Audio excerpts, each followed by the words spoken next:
Welcome student, I hope you guys are healthy, cool and wonderful as well as making your preparation strong.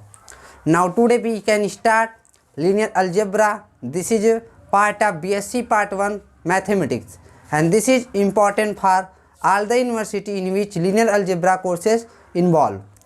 तो let's start it.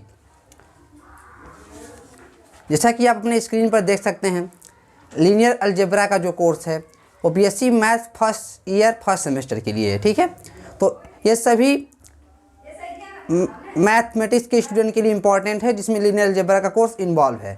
इसमें हम पहले पढ़ेंगे some standard sets of numbers.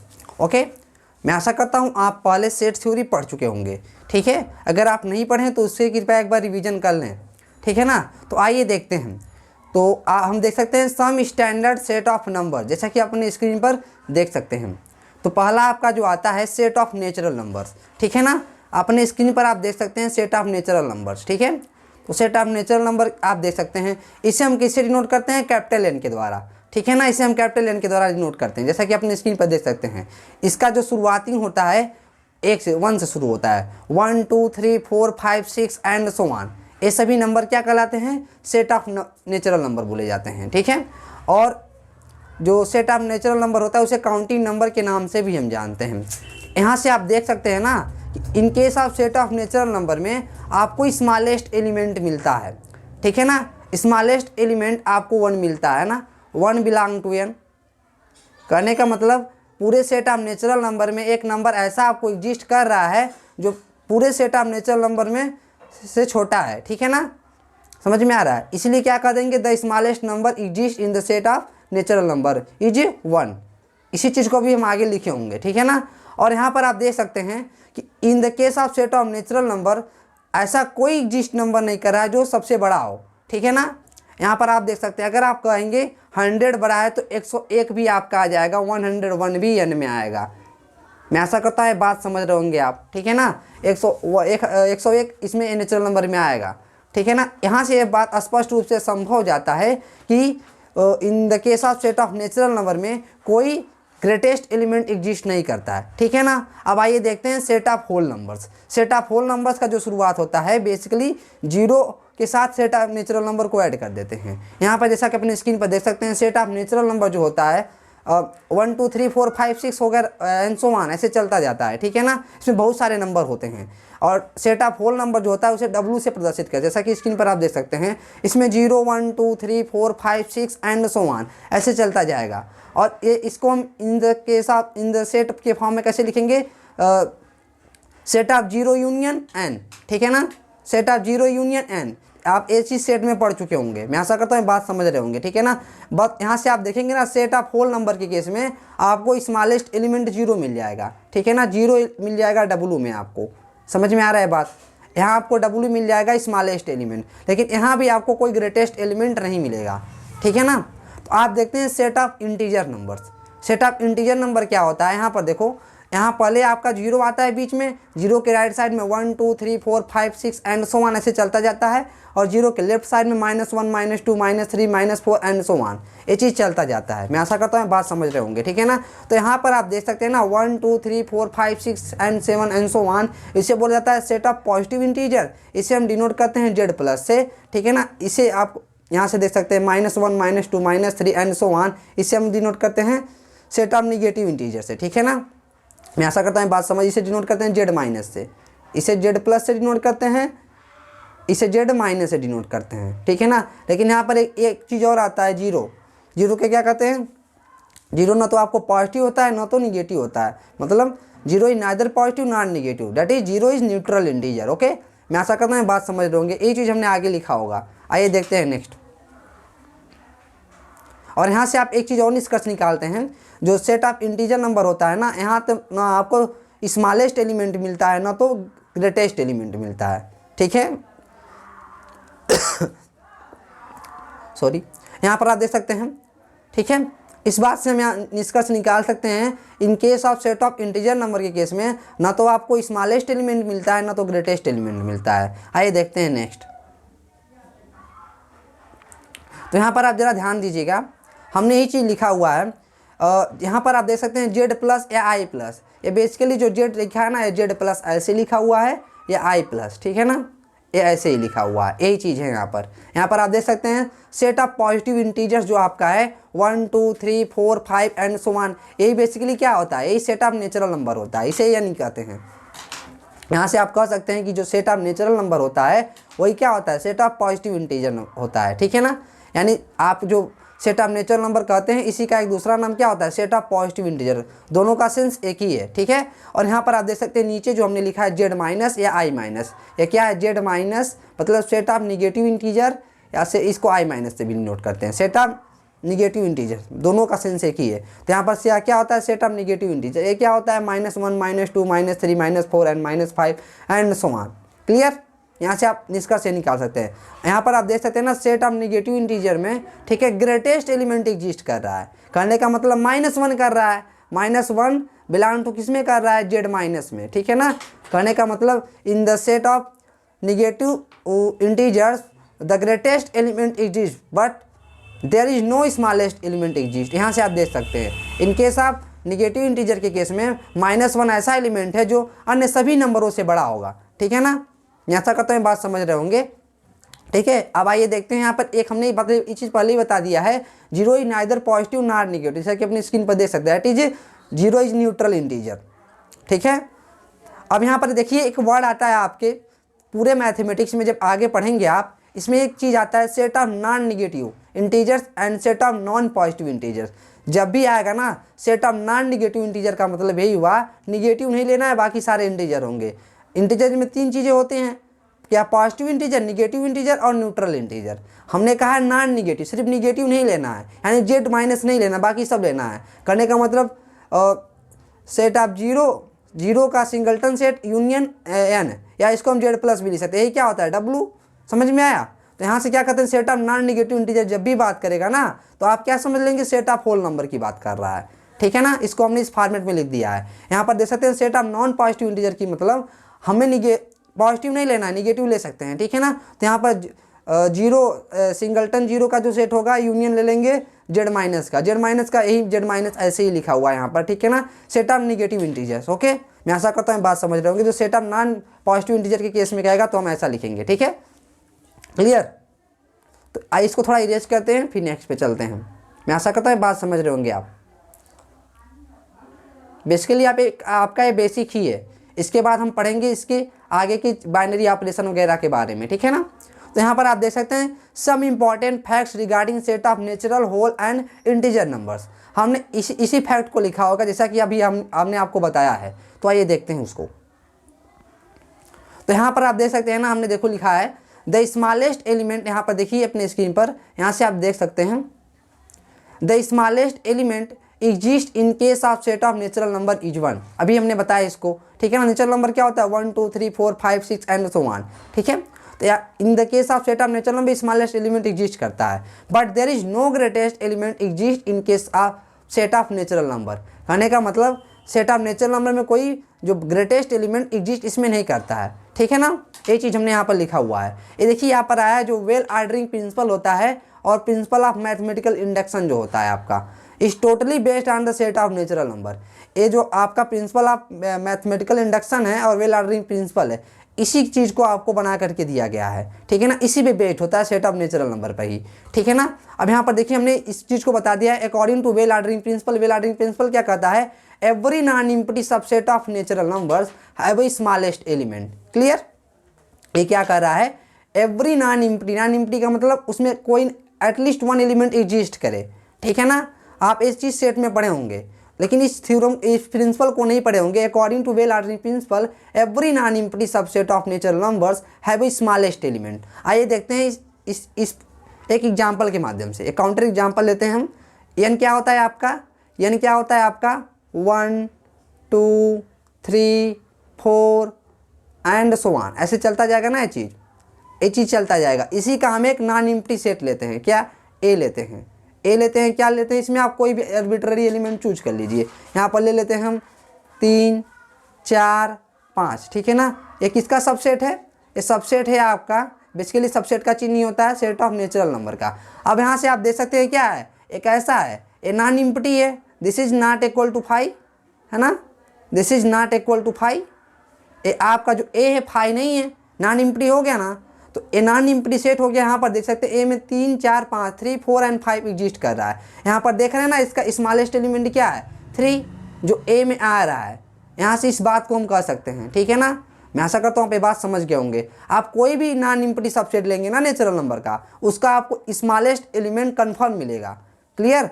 अब greatest element की बात नहीं कर सकते हम, ठीक है ना, लेकिन स्मॉलेस्ट एलिमेंट मिलेगा ही मिलेगा। लेकिन यहाँ पर ग्रेटेस्ट एलिमेंट मिल जा रहा है, ऐसा इसीलिए क्योंकि हम फाइनाइट एलिमेंट इसमें ले रहे हैं, ठीक है ना। जब फाइनाइट एलिमेंट लेंगे तब आपको मिलेगा। अगर हम ऐसे ले लेते हैं, यहाँ पर ध्यान दो, इसको थोड़ा इरेज करके आपको बताते हूँ।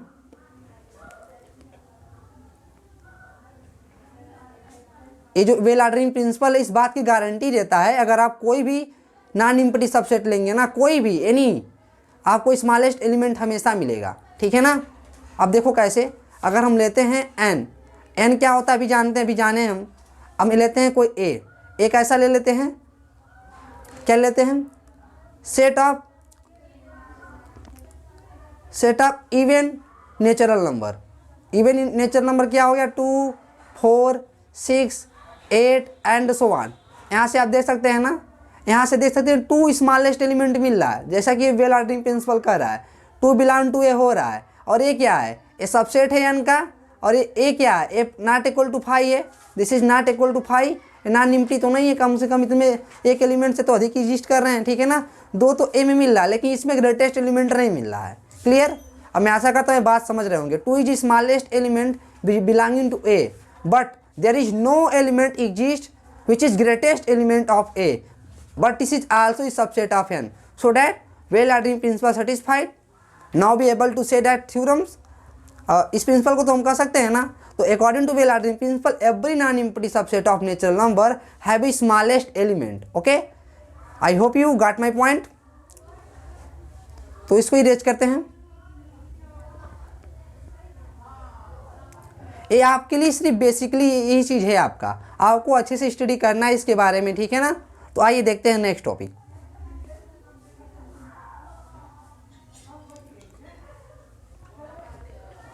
तो यहाँ से आप देख सकते हैं, अभी हमने लिखा हुआ है in case of set of whole numbers the smallest element exist.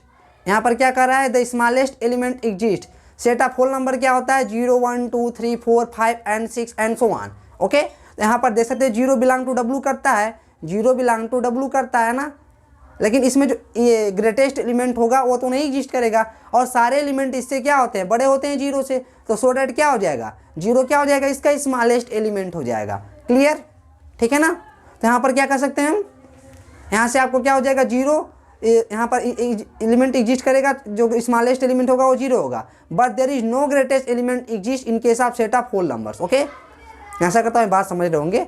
अब in case of set of integer, यहाँ ध्यान दो, in case of set of integer neither the smallest not the greatest element exist in the set of integer number. यहाँ पर एक बात note करके लिख लीजिएगा, यहाँ पर जो कहते हैं ना, आपका जो सेट ऑफ नेचुरल नंबर होता है उसमें स्मॉलेस्ट एलिमेंट एग्जिस्ट करता है, और in the set of whole number उसमें भी स्मॉलेस्ट एलिमेंट एग्जिस्ट करता है। लेकिन in the case of set of integer number में neither smallest nor the greatest element exist. Okay, जैसा कि आप देख सकते हैं इसमें क्या होता है, थोड़ा इरेज करिए इसको तब आपको बताएं। तो यहाँ पर आप देख सकते हैं ना, इन case of set of integer number के केस में जेड क्या होता है आपका, जेड क्या होता है, यहाँ से यहाँ एंड डॉट डॉट डॉट के यहाँ पर -3 -2, थोड़ा -2 -1 0 1 2 3 एंड सो ऑन, ठीक है ना। मैं आशा करता हूँ बात समझ रहे हो। इधर के सारे एलिमेंट जो होंगे ना छोटे होते जाएंगे, इधर के सारे एलिमेंट क्या मिलेंगे आपको, बड़े मिलते जाएंगे। यहाँ से आप देख सकते हैं ना, इसका जो लेवल है बढ़ता ही जा रहा है, इधर घटता जा रहा है आपका लेवल, इधर क्या हो रहा है, बढ़ता जा रहा है, इंक्रेज हो रहा है, इधर डिक्रेज हो रहा है। इस केस में आपको ना तो इसमें स्मॉलेस्ट एलिमेंट मिल पा रहा है, ना तो ग्रेटेस्ट एलिमेंट मिल पा रहा है। क्लियर। तो यहाँ से हम कह सकते हैं इसमें इन case of set of integer neither smallest nor greatest element exist. Okay, यहाँ पर इस चीज़ को आप अच्छे से देख लीजिएगा, ठीक है ना। मैं आशा करता हूँ बात समझ रहेंगे वो आप, ठीक है ना। तो आइए देखते हैं नेक्स्ट।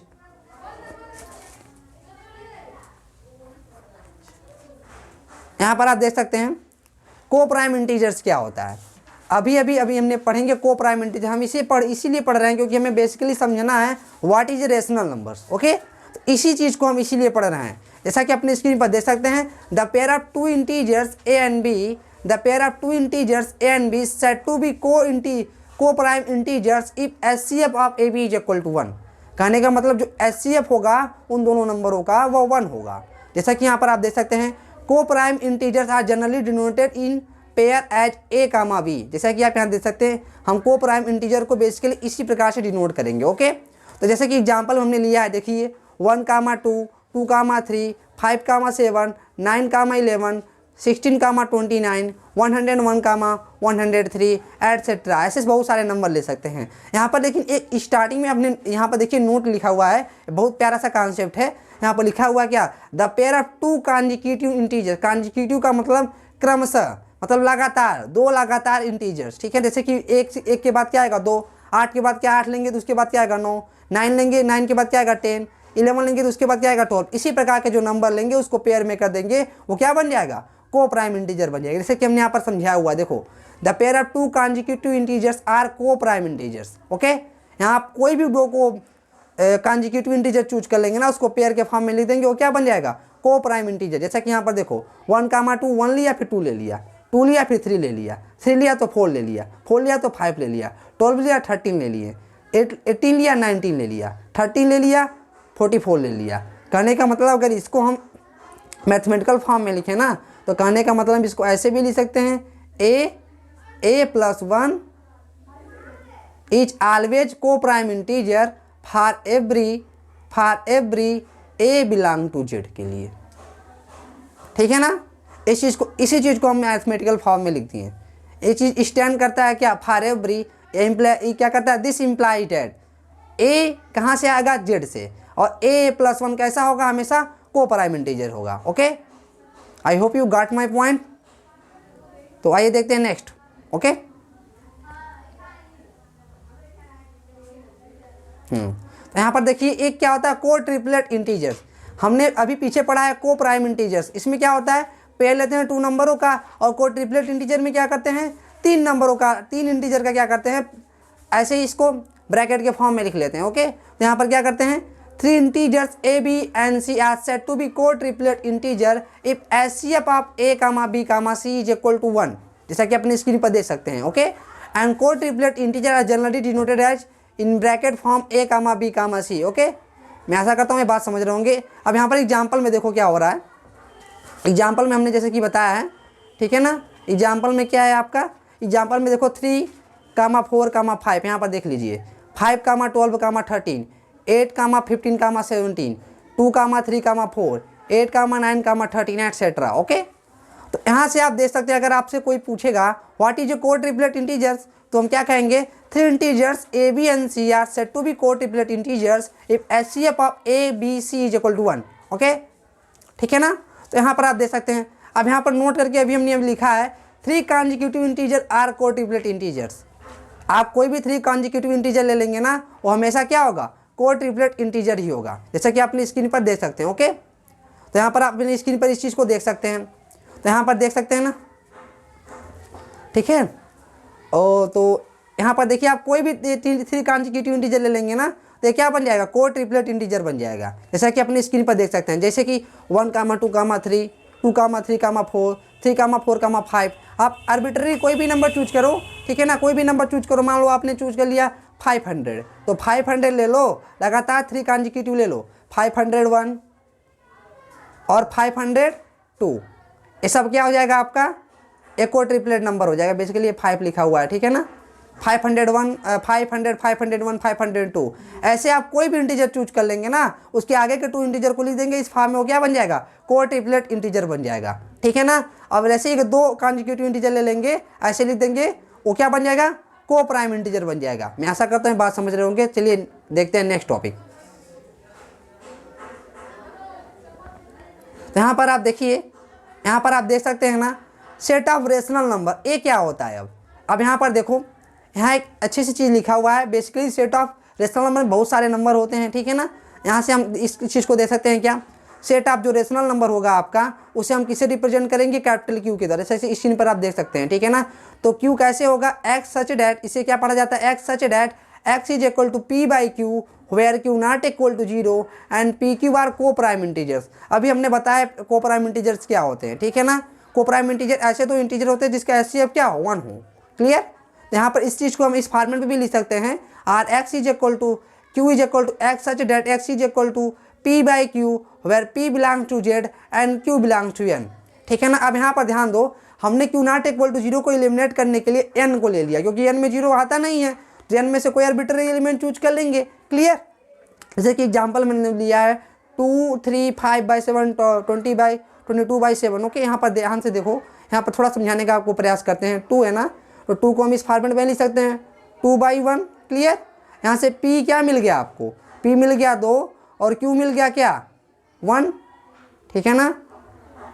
q मिल गया 1। अब यहाँ से यहाँ ध्यान दो, p किस में आता है, जेड में आता है, अभी बताएं।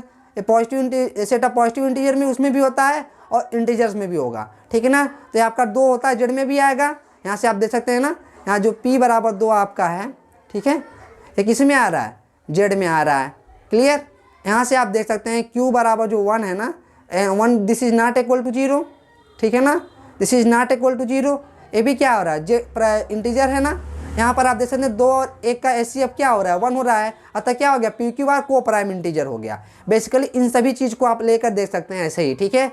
मैं आशा करता हूँ बात समझ रहे होंगे आप। ओके, तो थोड़ा इसको इरेज करते हैं हम।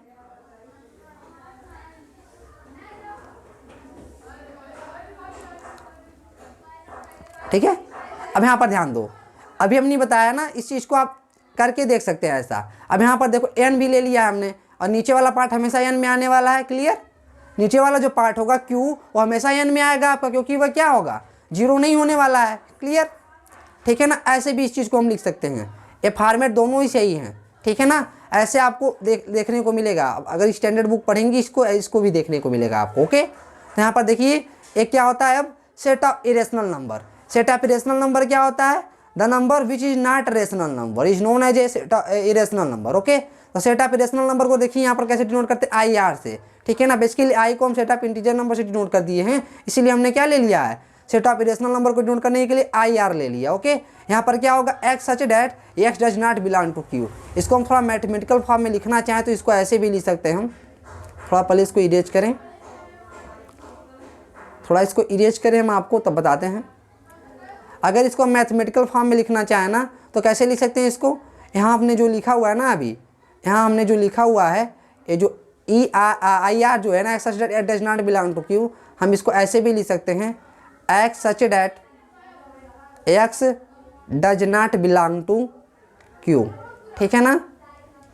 एक ऐसा नंबर, देखो ये इसका कहने का मतलब है, एक्स ऐसा नंबर है जो रेशनल नंबर नहीं है, क्या हो जाएगा, ये इरेशनल नंबर हो जाएगा। फॉर एग्जांपल यहाँ हमने एग्जांपल दे दिया है, देखो ये √2 हो जाएगा, √3 हो जाएगा, √5 हो जाएगा, 2 - √3, 3 + √2 एटसेट्रा। ओके, ये सारे नंबर क्या हो जाएंगे, क्या हो जाएंगे आपके इरेशनल नंबर। अभी हम बताएंगे आपको, थोड़ा इसको इरेज करें हम।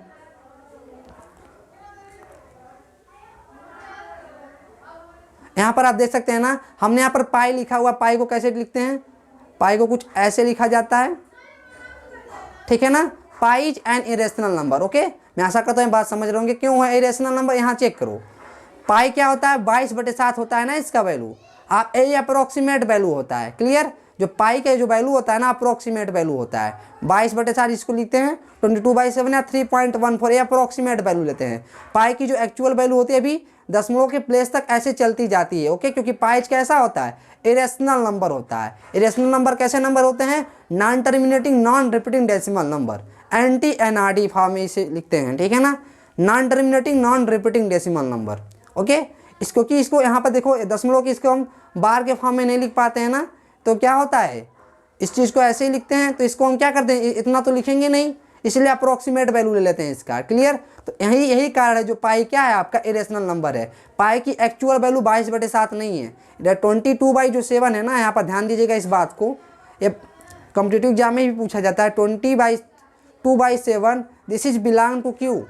ओके, यहाँ पर देखिए, यहाँ ये चीज़ समझना बड़ा इंपॉर्टेंट है। 22/7 22/7 क्यों में है, परिमेय संख्या है, रेशनल नंबर है। लेकिन जो आपका पाई है ना, पाई को क्या 22/7 लिखा जाता है, लेकिन ये क्या होता है, अप्रोक्सीमेट वैल्यू होता है। इसको ऐसे लिखेंगे, दिस इज अप्रोक्सीमेट वैल्यू 22/7, इसका एक्चुअल वैल्यू नहीं है। अभी इसको समझाएंगे हम आपको एक एग्जाम्पल के माध्यम से। तब तक को थोड़ा इसको इरेज करें, ठीक है, थोड़ा इसको इरेज करें। तो पाई क्या होगा आपका, पाई इरेशनल होगा, इरेशनल नंबर में आएगा। लेकिन 22/7 कैसा होगा, रेशनल नंबर में होगा। ओके, मैं आशा करता हूँ आप बात समझ रहे होंगे अब, ठीक है। तो यहाँ पर देखो ध्यान से, हमने एक एग्जाम्पल लेकर आपको ये बताया हुआ है। पाई की वैल्यू यहाँ पर देख सकते हैं ना, ऐसे ही चलता जाएगा।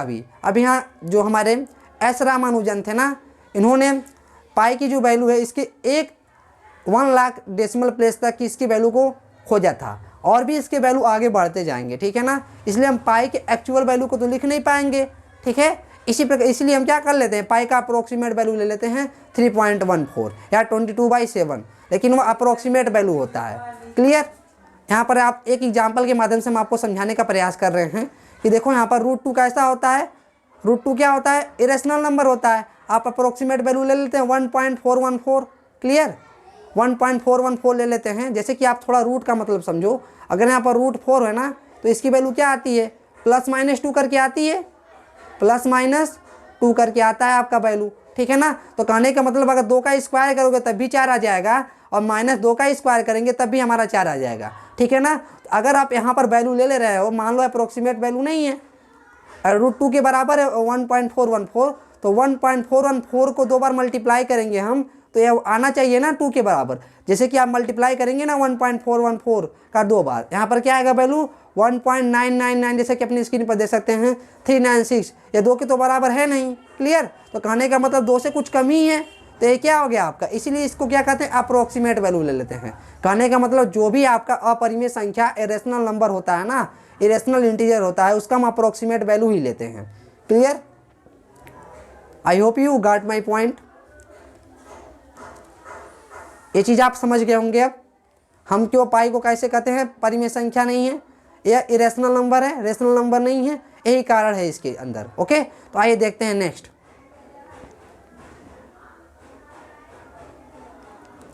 यहाँ पर देखिए, अब इसी प्रकार से अभी हमने कहा है, so that we can always take approximate value of irrational number in the calculation. Okay, ये चीज़ हम ऑब्वियस सी बात है, इस चीज़ को हम कर सकते हैं। अब हम हमेशा क्या करते हैं, इरेशनल नंबर जो भी लेते हैं ना, उसका हम अप्रोक्सीमेट वैल्यू लेते हैं, क्योंकि उसका जो एक्चुअल वैल्यू होता है वो दशमलव के बहुत सारे स्थानों तक होता है, जिससे हम लिख नहीं सकते हैं, ठीक है ना। यही कारण होता है कि हम उसका अप्रोक्सीमेट वैल्यू लेते हैं अपने कैलकुलेशन को परफॉर्म करने के लिए, ठीक है। और आगे आपका होता है एक सेट ऑफ रियल नंबर्स। तो सेट ऑफ रियल नंबर क्या होता है, तो सेट ऑफ रियल नंबर को किससे डिनोट करते हैं हम, आर के द्वारा, ठीक है ना। सेट ऑफ रियल नंबर को हम आर के द्वारा डिनोट करते हैं। ये क्या होता है, एक होता है बेसिकली कुछ और नहीं है, क्यू होता है और यूनियन होता है आई आर। क्यू क्या होता है, set of rational number, I R क्या होता है, set of irrational number. Okay, यहाँ से मैं आशा करता हूँ बात समझ गए होंगे। कहने का मतलब है सारे रेशनल नंबर और सारे इरेशनल नंबर रियल नंबर होंगे। जैसे कि देखो √2 है ना, ये भी आर में आएगा। क्लियर। 1/1 भी क्या होगा, आर में आएगा। 2 भी क्या होगा, आर में आएगा। 5/7 भी क्या होगा, आर में आएगा। क्लियर ना, 5/7 भी क्या होगा, आर में आएगा। 1.01 भी क्या होगा, 1.01 भी क्या होगा, आर में आएगा। क्लियर। कहने का मतलब सारे रेशनल एंड इरेशनल नंबर आपके रियल नंबर हो जाएंगे। जब आप इंटरवल पढ़ लेंगे ना, तो इसको इस और फॉर्मेट में लिखेंगे, अभी हम आपको आगे बता दे रहे हैं। इसको आर को इंटरवल के फॉर्म में परिभाषित करेंगे अगर हम, तो लिखेंगे आर, ठीक है ना। कैसा होगा, X such that X belong to open interval of -infinite to infinite, ठीक है ना। ये चीज़ को ऐसे लिख देंगे हम। क्लियर। यहाँ पर क्या हो गया आपका, एक्स ऐसा नंबर है ना जो -इनफाइनाइट और +इनफाइनाइट के बीच में सारे नंबर आएंगे, और क्या हो जाएंगे, आपके रियल नंबर हो जाएंगे। क्लियर। तो थोड़ा इसका रियल लाइन पे हम रिप्रेजेंट करें, तो ए आपका यहाँ पर रियल लाइन पे रिप्रेजेंट करेंगे हम, तो ए बेसिकली आपका चलता जाएगा इधर +इनफाइनाइट की ओर, ठीक है ना। और यहाँ क्या चला जाएगा, यहाँ पर बीच में हम क्या लेते हैं, 0। यहाँ पर क्या चलता जाएगा आपका, एंड सो ऑन, एक ऐसा चलता जाएगा -इनफाइनाइट की ओर। क्लियर।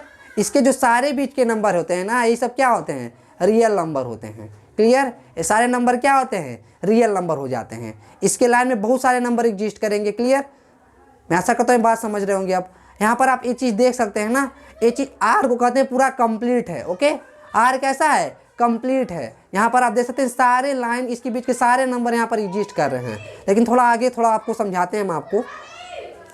बोला जाता है R is complete, R complete होता है अपने आप में। क्लियर ना। तो यहाँ पर देखो एन में थोड़ा इसको हम लेते हैं और आपको समझाने का प्रयास करते हैं। यहाँ पर देखो 1 होगा ना, 2 होगा, 3 होगा एंड सो ऑन, ऐसे चलता जाएगा इधर। क्लियर ना। यहाँ पर 0 होगा, ठीक है ना। यहाँ पर क्या होगा, -1 होगा, -2 होगा एंड सो ऑन, इधर भी माइनस इनफाइनाइट की ओर चलता जाएगा। क्लियर। तो यहाँ पर आप देख सकते हैं ना, इनके सब नेचुरल नंबर सिर्फ 1 होगा और 2 होगा और 3 होगा, ठीक है ना। कहने का मतलब इसमें इतना गैप आ जाएगा नेचुरल नंबर के केस में, इसे कहा जाता है नेचुरल नंबर कंप्लीट नहीं होता है। क्लियर ना। क्योंकि यहाँ पर देखिए एक डिस्क्रीट इन नेचर होता है। डिस्क्रीट कहने का मतलब एक पर्टिकुलर पॉइंट को ही वो रिप्रेजेंट करता है। 1 2 3, इसके बीच के 1 और 2 के बीच के कोई नंबर नहीं आने वाला नेचुरल नंबर में। क्लियर। और ऐसे ही क्या होता है, होल नंबर के केस में होता है। यहाँ पर एक चीज़ और बढ़ जाता है, 0 भी आएगा, 1 भी आएगा, एक पॉइंट ए वाला पॉइंट, ए वाला पॉइंट, ए वाला पॉइंट आएगा सिर्फ। यहाँ पर 4 आएगा, ए वाला पॉइंट आएगा, ठीक है ना। तो यहाँ होल नंबर भी कंप्लीट नहीं होता है। ओके। और इसी प्रकार से आप देख सकते हैं सेट ऑफ इंटीजर नंबर, वो भी कंप्लीट नहीं होता क्योंकि इनके बीच का कोई नंबर इसमें आने वाला नहीं है। ये किसी एक पर्टिकुलर पॉइंट को ही रिप्रेजेंट कर रहा है। ओके, यहाँ पर देख सकते हैं। और क्या होता है सेट ऑफ, यहाँ पर आप देख सकते हैं कि सेट ऑफ क्या होता है, आपका होता है एक set of rational number. Set of rational number में आप देख सकते हैं कि इसी के बीच में √2 आएगा, ठीक है ना। और √2 वाला पॉइंट इसके बीच का खाली हो जाएगा इन the case of set of rational number के केस में। क्लियर ना। इसके बीच में रेशनल नंबर के केस में √2 आएगा, लेकिन √2 रेशनल नंबर में आता नहीं है। यानी कहने का मतलब इसके बीच का पॉइंट खाली होगा, का मतलब कोई पॉइंट इसमें मिल गया ना इसके बीच का, तो आपका जो रेशनल नंबर होगा वो भी कंप्लीट नहीं होता है। और इरेशनल नंबर भी क्या होता है, रेशनल नंबर √2 होता है, √5 होता है, लेकिन ये 1 2 3 आएगा नहीं उसमें, वो भी कंप्लीट नहीं होगा। क्लियर। लेकिन in the case of real number के केस में ये पूरा का पूरा लाइन जो है आपका पूरा का पूरा लाइन आ जा रहा है। तो इसीलिए कहा जाता है ना set of real number is complete. Basically आप अपने रियल एनालिसिस की जो टॉपिक है उसी चीज़ में पढ़ेंगे आप। ओके ना। तो इसी चीज़ को हम आपको समझाने का प्रयास किए हैं कि जो सेट ऑफ रियल नंबर होता है ना वो कंप्लीट होता है। ओके ना। आप आगे पढ़ेंगे कंप्लीटनेस के बारे में। क्लियर। तो उसमें आपको अच्छे से समझ जाएंगे इस चीज़ को। आइए देखते हैं आगे की कुछ थोड़ा सा टॉपिक है इसमें बचा हुआ। तो आपका आगे क्या होता है, एक सेट ऑफ गॉसियन इंटीजर आता है। सेट ऑफ गॉसियन इंटीजर क्या होता है, ये बड़ा अच्छा टॉपिक है सेट ऑफ गॉसियन इंटीजर। इसे हम किसे डिनोट करते हैं, कैपिटल G के द्वारा, ठीक है ना। ये होता क्या है, ये कुछ और नहीं होता है, ये ऐसे होता है x such that x equal to a plus iota b, a plus iota b, ठीक है ना। और जहाँ a b क्या है, जहाँ a और b ना z में से आएंगे, आपके कहाँ से आएंगे, z में से आएंगे। z क्या होता है 0 1 2 3 4 and so on, -1 -2 -3 and so on. कहने का मतलब एग्जाम्पल अगर हम आपको दें 1 + 2 आयोडा, देखो यहाँ a की वैल्यू क्या है 1 और b की वैल्यू है 2। बेसिकली ये z में आता है ना, तो यहाँ से क्या हो जाएगा, तो यहाँ से ये चीज़ हो जाएगा। यहाँ पर लिख सकते हैं -1 -2 आयोडा। क्लियर। यहाँ पर a की वैल्यू क्या है -1, b की वैल्यू है -2 1 है ना। यहाँ पर b की वैल्यू आपकी क्या हो गई 0 2, ए भी सब आ जाएंगे, क्या हो जाएंगे, इसमें भी आ जाएंगे, ए भी सब 3 भी आ जाएगा आपका। b की वैल्यू क्या है पर 0, a की वैल्यू 3 हो जाएगी, ठीक है ना। एंड सो ऑन, ऐसे आपके सारे नंबर आ जाएंगे। लेकिन यहाँ पर आप देखेंगे ना √3 + 5 आयोडा, ठीक है ना। ये चीज़ क्या होगा आपका +5 आयोडा, ये जी में नहीं आएगा, ये चीज़ क्या होगा जी में नहीं आएगा। क्लियर।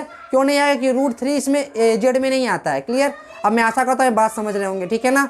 अब आगे इसी की आगे टॉपिक इसी पे जो आयोडा आपका है ना, आयोडा क्या है √-1, अंडर रूट क्या है -1। क्लियर। मैं आशा करता हूँ बात समझ रहे होंगे। जो आपका इसका लोकेशन होगा ना, जैसे आप 2D कोऑर्डिनेट ज्योमेट्री में पढ़े होंगे। आइए देखते हैं नेक्स्ट थोड़ा, जैसे कि a अगर 1 a प्लस आयोडा भी होगा ना, या वही होगा जो आप 2D कोऑर्डिनेट ज्योमेट्री में पढ़े हैं a, b। क्लियर। ये यही चीज़ बता रहा है। ओके, ये चीज़ यही होगा। क्लियर ना। इसी के आगे एक चीज़ आता है कॉन्सेप्ट, उसको थोड़ा देखते हैं। ये क्या होता है, ये होता है आपका set of complex number. Clear. ये क्या होता है, सेट ऑफ कॉम्प्लेक्स नंबर। इसे हम किसे डिनोट करते हैं, कैपिटल सी के द्वारा। एक ऐसा होता है, इसको हम रिप्रेजेंट करते हैं Z, Z such Z, Z equal to X plus iota I, X plus iota I या ए प्लस आयोडा भी लिख सकते हैं। एक्स वाई कहाँ से आएंगे, एक्स वाई जो आपके आ जाएंगे रियल नंबर से आ जाएंगे। क्लियर। क्या होगा, एक्स वाई कहाँ से आएगा, रियल नंबर से आ जाएगा आपका। अभी अभी हमने बताया कि सेट ऑफ गॉसियन इंटीजर होता है ना, वो ए प्लस आई बी के फॉर्म में होता था। ए बी कहाँ से आता था, जेड से आता था यहाँ से, लेकिन एक्स वाई कहाँ से आ रहा, आर से, पूरा का पूरा आर आ जाएगा। एग्जाम्पल में अगर आपको हम दें, एग्जाम्पल अगर हम आपको दें 1 + 2 आयोडा आई, क्लियर, 1 + 2 आयोडा √3 + 4 आयोडा, यहाँ ये सब की क्या हो जाएगा, -1 - 2 आयोडा। यहाँ के सारे नंबर जो आएंगे ना, आपका पूरा का पूरा रियल नंबर अगर लेना हो हमें, तो यहाँ पर y की वैल्यू 0 पुट कर दो तो पूरा का पूरा रियल नंबर आ जाएगा इसमें। जैसे कि देखो हम बताते हैं आपको, अगर आप यहाँ पर जो y की वैल्यू आप 0 ले लेंगे ना, तो आपको z कैसा मिलेगा, z आपको मिल जाएगा x। क्लियर। आयोडा की वैल्यू x कहाँ से आएगा, r में, तो पूरा का पूरा रियल नंबर आपका आ जाएगा।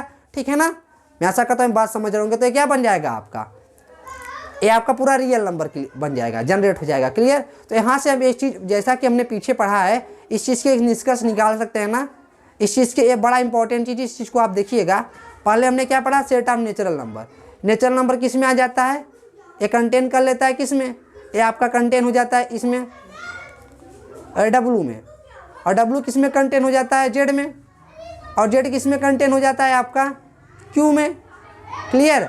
और क्यू किस में कंटेन हो जाता है, आर में, और आर किस में कंटेन हो जाता है आपका, आर किस में कंटेन हो जाता है आपका, सी में। क्लियर। कहने का मतलब जो एन होगा सेट ऑफ नेचुरल नंबर, वो क्या बन जाएगा, proper subset of W, and W is proper subset of Z, and Z is the proper subset of Q, and Q is proper subset of R, and R भी the proper subset of set of complex number.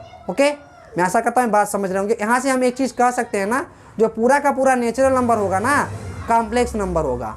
जो पूरा का पूरा whole number होगा, complex number होगा। पूरा का पूरा जेड होगा, वो पूरा कॉम्प्लेक्स नंबर होगा। पूरा का पूरा क्यू कॉम्प्लेक्स नंबर होगा। पूरा का पूरा आर कॉम्प्लेक्स नंबर होगा। क्लियर। लेकिन जो every complex number is not a natural number. Every complex number is not a whole number. Every complex number is not a integer number. Every complex number is not a rational number, and every complex number is not a real number. समझ में आ रहा है बात। इस चीज़ को यहीं से हम पूछते हैं, यहीं से प्रश्न बनता है, every natural number is a complex number या every complex number is a natural number. इस सवाल का डील हम इसी प्रकार से करते हैं। थोड़ा इसका वेन डायग्राम हम आपको बताते हैं। और एक थोड़ा सा और एक चीज़ रह गया है यहाँ पर हमने बताया जो सेट ऑफ कॉम्प्लेक्स नंबर होता है ना, एक बताया सेट ऑफ गॉसियन इंटीजर होता है। इसे जी में भी कॉम्प्लेक्स नंबर में कंटेन करता है। लेकिन देखो यहाँ पर √3 + 2 आयोडा इसमें आएगा, लेकिन ये चीज़ इसमें नहीं आएगा, जी में नहीं आएगा। इसलिए क्या होगा, लेकिन इसके सारे एलिमेंट होंगे ना, वो सी में आ जाएंगे। क्लियर। तो ये क्या हो जाएगा, G subset of proper subset of basically होगा सी का, सेट ऑफ कॉम्प्लेक्स नंबर का। आप थोड़ा सेट पढ़े होंगे तो इस चीज़ को अगर आपको समझना, थोड़ा रिविजन कर लीजिएगा आप। क्लियर। अब यहाँ पर थोड़ा इसका वेन डायग्राम से हम आपको बताते हैं। यहाँ पर आप थोड़ा वेन डायग्राम से देखेंगे ना, तो यहाँ पर देखिए छोटा छोटा बनाते हैं। ये क्या होगा आपका एन है, ये क्या है एन है, इसी से बड़ा क्या है डब्लू। ठीक है ना। अब इससे बड़ा क्या है, इससे बड़ा आपका जेड है, इससे बड़ा क्या है क्यू है, इससे बड़ा क्या है आर है, और सबसे बड़ा क्या है आपका, सबसे बड़ा बेसिकली आपका सी है। यहाँ अपने स्क्रीन पर देख सकते हैं आप वेन डायग्राम से। कहने का मतलब इस वेन डायग्राम से हम आसानी से बता सकते हैं every natural number is a complex number and every whole number is complex number and every integer number is a complex number. Okay. And every rational number is complex number. Clear. और every irrational number भी इसमें आ जाएगा आपका। जो पूरा का पूरा Q है ना, इसी के किनारे क्या आ जाएगा, ये एक छोटा सा गोला बनाते हैं, क्या होगा, ये इरेशनल नंबर का होगा। क्लियर। इसी में आर में दोनों कंटेन होते हैं, ये इरेशनल नंबर का गोला हो जाएगा। क्लियर। तो यहाँ पर कहने का मतलब यही हम कह दे रहे हैं कि पूरा का पूरा जो आपका होगा ना, नेचुरल नंबर और रियल नंबर हो जाएगा। यहाँ से चीज़ आप बता सकते हैं आसानी से। इस डब्बे को आप देख सकते हैं ना, इसे वेन डायग्राम बोला जाता है। क्लियर?